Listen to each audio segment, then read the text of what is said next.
प्रखर और विराज की हंसी ने उस सेल्समैन को बहुत ही ज्यादा डरा दिया था। लेकिन विराज ने तुरंत ही माहौल को शांत करते हुए कहा, ठीक है, हम तुम्हारे शोरूम से कार लेंगे, लेकिन वो कार थोड़ी बड़ी होनी चाहिए, उसमें स्पेस ज्यादा होना चाहिए, और ये 2000 रखो, ये तुम्हारी मेहनत के लिए है। बस फिर क्या था, उस सेल्समैन ने तुरंत ही विराज के हाथ से 2000 का नोट ले लिया और उसके चेहरे पर भी मुस्कान आ गई थी। हालांकि उस सेल्समैन के इंट्रोडक्शन के बाद भी कार्स के मामले में ज्यादा कुछ समझ तो नहीं आया था, लेकिन उसने अपने लिए एक सेकेंड हैंड कार खरीदने का फैसला कर लिया था। और ये फैसला विराज ने क्यों किया, इसका सबसे बड़ा कारण था कि विराज जान गया था कि वो सेल्समैन झूठ नहीं बोल रहा है। उस सेल्समैन ने जो कुछ भी कहा वो सब सच था। पिछले 13 सालों से विराज गरीबों की तरह रह रहा था। चेहरा देखकर ही विराज को समझ में आ जाता था कि कौन सच बोल रहा है और कौन झूठ। विराज को गरीबों के दिल को पढ़ने की समझ थी और विराज उस सेल्समैन का दिल भी अच्छे से समझ चुका था। इसी वजह से विराज ने सेकेंड हैंड कार खरीदने के लिए हामी भर दी थी। Really, thank you so much, thank you. Viraj के मुंह से निकले शब्दों को सुनकर वो यंग सेल्समैन काफी ज्यादा एक्साइटेड हो गया था और तुरंत ही विराज और प्रखर को उस सेक्शन की तरफ ले गया जहां पर उनकी पसंद की कार्स थी। उस सेल्समैन ने विराज को एक एसयूवी दिखाई जिसमें स्पेस की कोई कमी नहीं थी और उसका इंजन भी एकदम नया लगाया था। कार देखने में एकदम नई लग रही थी, ब्लैक एसयूवी। ये कार विराज के स्टेटस से बिल्कुल मैच खाती थी। विराज और प्रखर को उस कार को पसंद करने में जरा भी देर नहीं लगी और देखते ही देखते उस सेल्समैन ने कार के पेपर्स भी तैयार करवा दिए थे।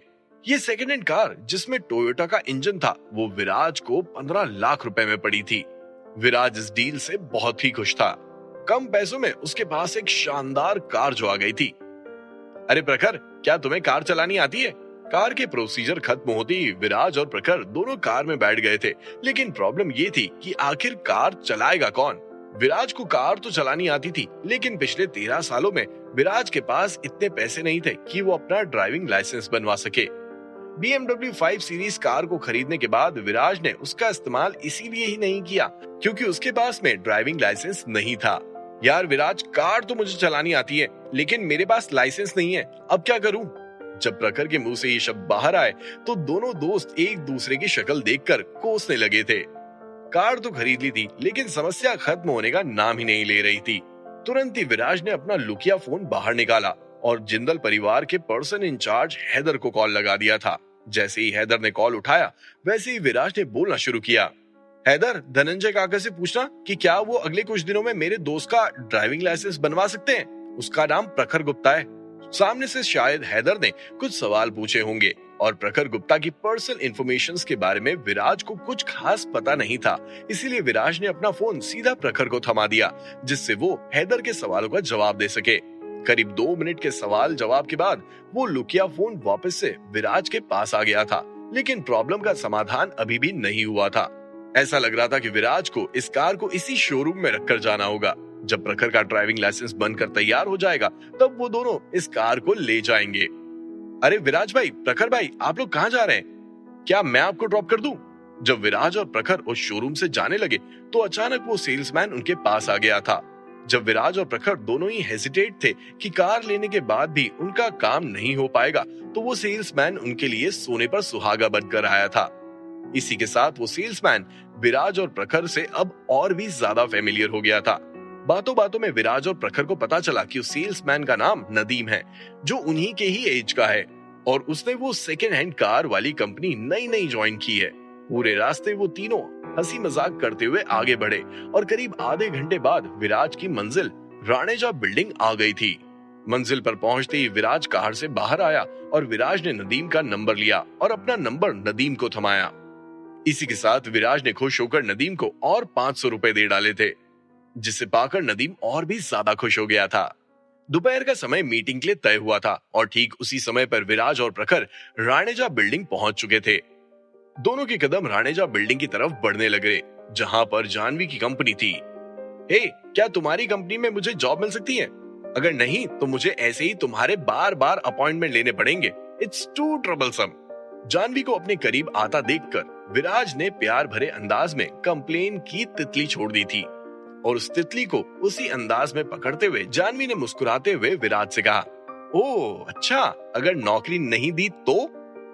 मुझे लगता है कि छोटे जिंदल साहब, मेरी कंपनी के सारे शेयर्स खरीद लेंगे। जिस अंदाज में जानवी के मुंह से ये शब्द बाहर आए, उसका एक्सप्रेशन काफी अजीब था, लेकिन उसके अंदाज ने विराज के दिल को चीर दिया था। और विराज ने भी प्यार का परचम खोलते हुए कहा, वो डिपेंड करता है कि तुम कितनी सिंसियर हो जानवी।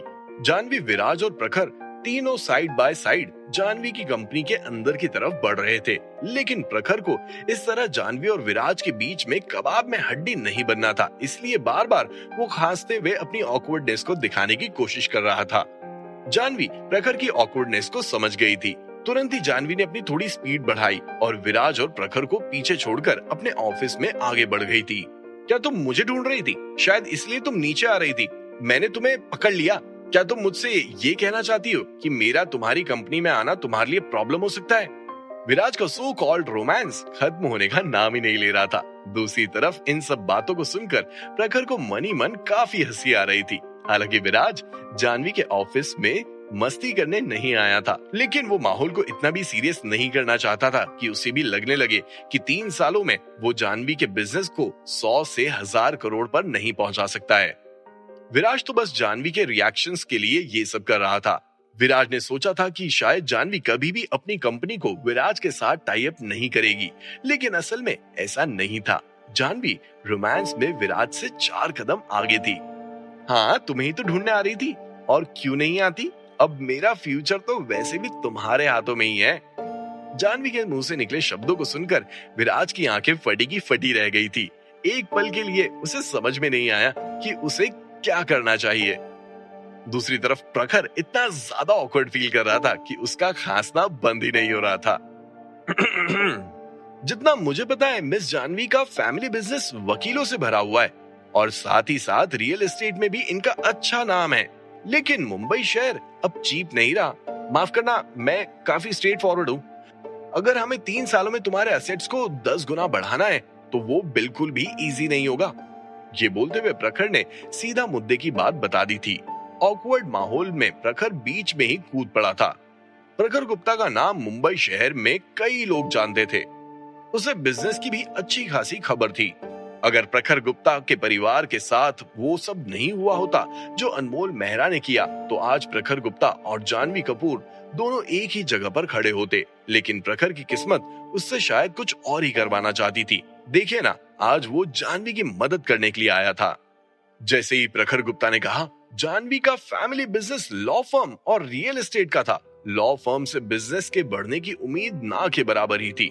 जो कुछ भी हो सकता था वो रियल एस्टेट से ही हो सकता था। लेकिन मुंबई शहर अब पहले जैसा नहीं रहा था। हर तरफ कंस्ट्रक्शंस चालू हो गया था और अब मुंबई में घर बनाने के लिए भी जगह नहीं थी। ऐसे में जानवी के बिजनेस को 3 साल में 10 गुना बढ़ाना कोई आसान काम नहीं होने वाला था। ये मेरा भाई है प्रखर, तुम तो जानती हो इसे। अब ये हमारे साथ है।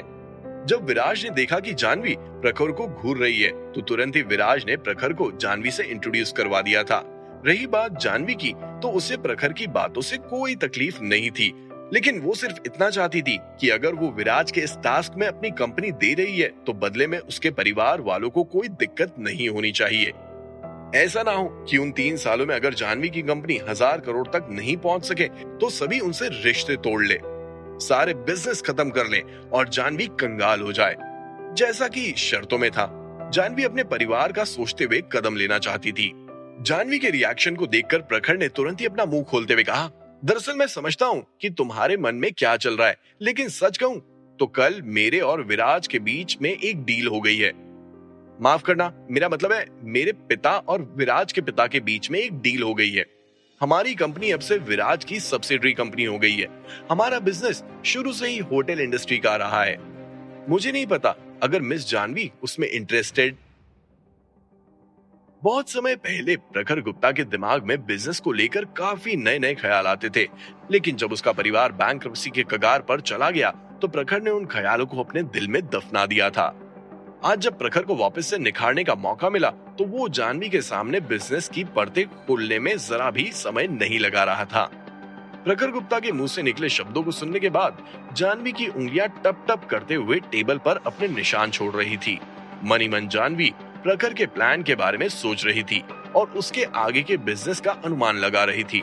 प्रखर ने बीच में बोलते हुए या फिर टोकते हुए जानवी को उसके ख्यालों में डिस्टर्ब नहीं किया। प्रखर जानता था कि उसका आइडिया बहुत अच्छा है और जानवी उसके आइडिया को नहीं ठुकराएगी।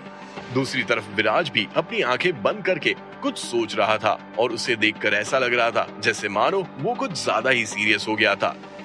आखिर विराज क्या सोच रहा था? क्या प्रखर के प्लान को जानवी हरी झंडी दिखाएगी? क्या जानवी अब से प्रखर के होटल को संभालेगी? क्या होटल को पॉपुलर करने के लिए प्रखर और जानवी रूल्स में बदलाव करेंगे? विराज के दिमाग में ऐसा कौन सा आइडिया आएगा जिससे जानवी के बिजनेस को 3 साल में 10 गुना ज्यादा किया जा सके? क्या विराज का प्लान सक्सेसफुल होगा? आखिर और कौन कौन से बिजनेस में जानवी अपना नाम शामिल करेगी? जानने के लिए सुनिए कैश ऑन माई माइंड, सिर्फ और सिर्फ पॉकेट एफएम पर।